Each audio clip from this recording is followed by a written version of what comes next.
Yun, good evening. May papakita ko sa inyo sa nangyari sa Facebook ko sa content monetization.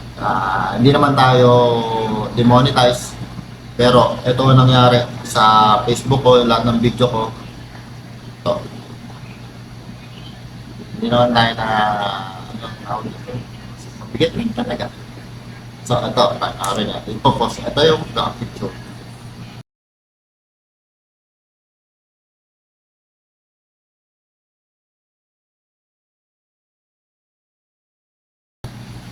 Hindi po natin inaasahan, no? Ito, ano yung nangyari sa Facebook natin. So, lahat ng video ko is some issue.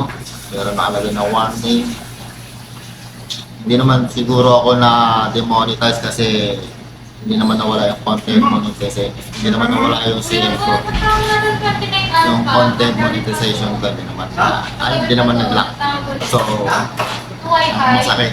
Tagal natin pinaghirapan. 2021, 2022, 2023, 2024, 2025. So, ngayon lang nagkaroon ng violation.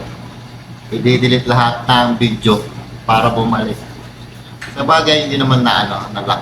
Hindi naman tayo na-demonetize. Ang nangyari lang is video some issue.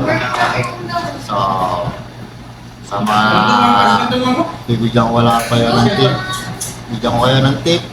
Kailangan malinaw yung video, 720, yung frame. Pag may lumabas na sa inside nyo is violation na delete yung agad na video para hindi kayo mangyari sa lahat simula ng video ko 2021 hanggang 2020 pa bis delete ko. Yun lang. Yun naman sabi ni Meta. So, masama lang loob, medyo mabigat sa loob. Kaso, wala tayong magagawa. Diyan tayo ng violation. Kaya natin ito. So, sana yung mga... Pero susubukan natin yan, no? I-recover yung mga video ko kasi ang alam ko is medyo may blurred, may malabo, kaya wala ka rin ng pwede. Yun na kasi yung nag-ikot niya sa Facebook, kaya sa inyo. Please, ano yung Facebook at